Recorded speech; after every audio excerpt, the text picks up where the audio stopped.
భూమికి స్వాగతం. ఏ manual to self సూచనలు లేదా సమాచారాన్ని అందించే స్వీయ శోధన సాధనం. An instrument for self help to know the self. So యాక్చువల్‌గా ఏదైనా ఒక పక్కన చూస్తున్నప్పుడు 2 ఫ్యాక్టర్స్ ఇన్‌ఫ్లూయెన్స్ చేస్తుంటాయి. ఒక రకంగా చెప్పాలంటే ఇవి 2 ఫోర్సెస్ అని చెప్పొచ్చు. అంటే మొదటి ఫోర్స్ ఏంటంటే సోషల్ కంప్లియన్స్. అంటే సొసైటీ నువ్వు చేసిన పనిని ఆమోదించాలి అని కోరుకోవటం. Social compliance.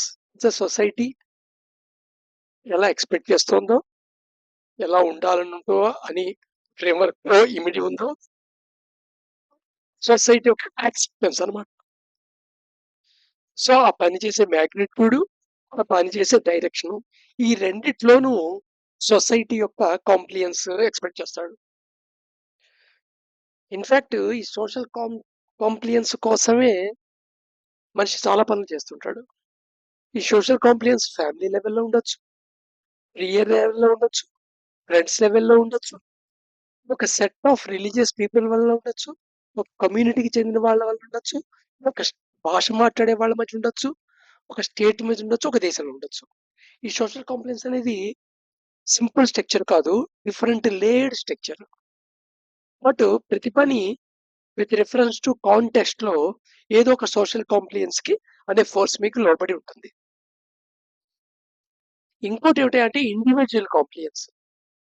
నీకు నీ యొక్క ఎక్స్‌పీరియన్స్ పరంగా ఆ యాక్టివిటీ చేయటం వల్ల గాని, లేదా ఆ యాక్టివిటీ చేస్తున్నప్పుడు కానీ, నీ యొక్క ఎక్స్‌పీరియన్స్ పరంగా నీ ప్లెజెంట్ ఇండెక్స్ ఎంత? నీ ఎమోషనల్ ఇండెక్స్ ఎంత? ఈ ప్లెజెంట్ ఇండెక్స్ గురించి చాలా సార్లు చెప్పడం అయింది. అది ఒకసారి రికాప్ చేస్తున్నాను. ఏ ఎక్స్‌పీరియన్స్ అయినా నీ బాడీకి పెయిన్ గాని, పెయిన్ లేకపోవడం గాని, లేదా నీ మైండ్‌కి ప్లెజర్ గాని, లేదా ప్లెజెంట్ కాకపోవడం గాని, ఈ టోటల్ స్కేల్‌కి డిఫరెంట్ కాంబినేషన్‌లో ఒక వెక్టర్ ఫోర్స్ కింద పనిచేస్తుంది. అది నువ్వు లైక్, డిస్‌లైక్ అనే ఇండెక్స్ స్కేల్‌లో మెమరీలో ఉంటావు. దాని ప్రకారంగా నీ పనులు చేయటం చూసింగ్ జరుగుతూ ఉంటుందని చెప్పుకున్నాం. సో, ఇండివిడ్యువల్ కంప్లెయిన్స్ అదనమాట. సో, రెండో ఫోర్స్ అది. సో, నువ్వు ఏ యాక్షన్ చేస్తున్నా ఈ 2 కంప్లెయిన్సెస్ ఇంపార్టెంట్.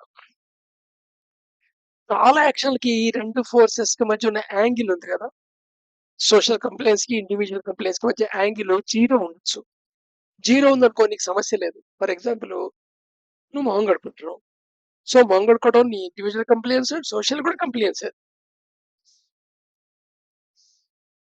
మరి కొన్ని పనులు ఏమవుతాయంటే ఇండివిడ్యువల్ కంప్లెయిన్స్ ఒక డైరెక్షన్‌లో ఉంటుంది. సోషల్ కంప్లెయిన్స్ ఒక డైరెక్షన్‌లో ఉంటుంది. నీకు పలానా చేయాలనుకుంటుంది. కానీ సోషల్‌గా అది యాక్సెప్టబుల్ కాదు. సో, ఈ 2 ఫోర్సెస్ యొక్క రిజల్టెంట్ కింద నువ్వు యాక్షన్ జరుగుతూ ఉంటుంది. నువ్వు ఏం కోరుకుంటావంటే ఇండివిడ్యువల్ కంప్లెయిన్స్ కావాలనుకుంటావు. సోషల్ కంప్లెయిన్స్ కూడా కావాలనుకుంటావు. కానీ నీ ఒక యాక్టివిటీకి కాన్‌ఫ్లిక్ట్ క్రియేట్ అయిందనుకుందాం. సో, ఇప్పుడెలా ఉంటదంటే, ఈ రికన్సిలింగ్ యాంగిల్ ఉంది కదా! ఈ యాంగిల్ ఈ సోషల్ కంప్లియన్స్‌కి, ఇండివిడ్యువల్ కంప్లియన్స్‌కి. అంటే నువ్వు ఇండివిడ్యువల్‌గా ఈ పని చేయాలి. ఓకే. ఈ పనే చేయాలి అని దాంతో ఏకీభవించటం. అలాగే సొసైటీ ఆ పనిని ఏకీభవించటం. నీ అంతర్గతంగా నీ సబ్జెక్టివ్ ఎక్స్‌పీరియన్స్‌లో దాన్ని ఏకీభవించటం. సోషల్ దాన్ని యాక్సెప్ట్ చేయడం. సో, ఈ రెండిటి మధ్య యాంగిల్ 0 నుండి 180 ఉంటుంది. 180 అంటే ఆల్‌మోస్ట్ ఆల్ మాక్సిమం కాన్‌ఫ్లిక్ట్ అన్నమాట. 0 ఉంటే అసలు కాన్‌ఫ్లిక్ట్ లేదన్నమాట. 0 ఉంటే నో కాన్‌ఫ్లిక్ట్ ఉండే యాక్టివిటీస్‌లో నీకు సమస్య ఉండదు. ఎందుకంటే ఇండివిడ్యువల్ కాంప్లెక్స్ ఫుల్‌ఫిల్ అవుతోంది. సోషల్‌గా కాంప్లెక్స్ ఫుల్‌ఫిల్ అవుతోంది. సో, ఇది ప్రాబ్లమ్ కాదు. బట్ ఈ యాంగిల్ 180 ఉందనుకో 100% కాన్‌ఫ్లిక్ట్ ఉంటుందక్కడ. అయితే సామాన్యంగా ప్రతి వారికి 99% 0, 180 మధ్యలో ఏదో ఒక యాంగిల్ ఉంటుంది. ఈ యాంగిలే ఒక రకంగా నీ పర్సనల్ సాటిస్ఫాక్షన్ అని చెప్పొచ్చు. ఎందుకంటే నీకు ఇండివిడ్యువల్ కంప్లెయింట్స్ కావాలి, సోషల్ కంప్లెయింట్స్ కావాలి. నీ యొక్క సబ్జెక్ట్ ఎక్స్‌పీరియన్స్‌లో నీకు ఇండెక్స్ స్కేల్‌లో ప్లెజెంట్ అనే ఫీలింగ్ ఉండాలి. At the time social approval కూడా కావాలి. సో, అప్పుడే నువ్వు సాటిస్ఫై అని ఫీల్ అవుతావు. ఇన్నర్ ఫుల్‌ఫిల్‌మెంట్ వేరు. రిజల్ట్‌కి సంబంధం లేకుండా నీ స్థితి అది ఇన్నర్ ఫుల్‌ఫిల్‌మెంట్. ఆ! నా కాంపిటెన్సీని అనుసరించి నేను చేయగలిగిన పని చేశాను అనే తృప్తి. సాటిస్ఫాక్షన్ ఏమో ఈ యాంగిల్ మీద ఆధారపడుతుంది. ఈ 180 అంటేమో కంప్లీట్ కాన్ఫ్లిక్ట్. నువ్వు ఎంత యాంగిల్‌లో ఉంది ప్రెజెంట్ సోషల్ కంప్లెయింట్స్‌కి, ఇండివిడ్యువల్ కంప్లెయింట్స్‌కి. ఆ యాంగిల్ డిఫరెన్స్ ఒక డిఫరెన్స్ ఉందే అది సాటిస్ఫాక్షన్ అని చెప్పొచ్చనమాట. సపోజ్ 0 ఉందనుకో ఫుల్ సాటిస్ఫాక్షన్ ఉంటుంది నీకు. అదే సపోజ్ యాంగిల్ 180 ఉందనుకో సో ఏం చేసినా నీకైతే సాటిస్ఫాక్షన్ ఉంటుంది. సఫరింగే ఉంటుంది. అది నువ్వు కంప్లెయింట్స్ అనుసరించి చేస్తే ఇండివిడ్యువల్‌గా సఫర్ అవుతావు. ఇండివిడ్యువల్ అనుసరించి చేస్తే సోషల్ పరంగా సఫరింగ్ అవుతావు. దీన్ని ఇంకా డెప్త్‌గా వెళ్దాం. ఇదే కాన్సెప్ట్‌ని. సో, ఈ సోషల్ కంప్లెయింట్స్‌కి, యాక్షన్‌కి మధ్యున్నే యాంగిల్ ఉందే దీన్ని యాంగిల్ ఆఫ్ కన్ఫర్మిటీ అంటాం. సో, కన్ఫర్మిటీ కోసమని పనిచేస్తుంటారు. సొసైటీ అప్రూవల్ కోసమని నువ్వు కొన్ని పనులు చేస్తుంటావు. అలాగే ఇండివిడ్యువల్ కంప్లెయింట్స్‌కి నువ్వు చేస్తున్న యాక్షన్‌కి మధ్యున్న యాంగిల్‌ని యాంగిల్ ఆఫ్ గ్రాటిఫికేషన్ అని చెప్పొచ్చు. ఈ యాంగిల్ ఎంత చిన్నగా ఉంటే నువ్వు అంత ఎక్కువ గ్రాటిఫై అవుతుంటావు. అలాగే యాంగిల్ ఆఫ్ కన్ఫర్మిటీ ఎంత తక్కువ ఉంటే నువ్వు అంత సోషల్ అప్రూవల్ పొందుతావు. సో, సోషల్ అప్రూవల్ పొందడం, నీ పర్సనల్ అప్రూవల్ పొందడం. ఓ యాక్షన్ చేయటంలో అనే కాన్ఫ్లిక్ట్ అనేది జరిగేది. సో, క్రియబల కర్మ అంటే ఏమిటి? ఆ క్షణంలో, ఆ మొమెంట్‌లో, ఆ సిట్యుయేషన్‌లో నువ్వు చేయవలసిన కర్మ. అంతే కదా!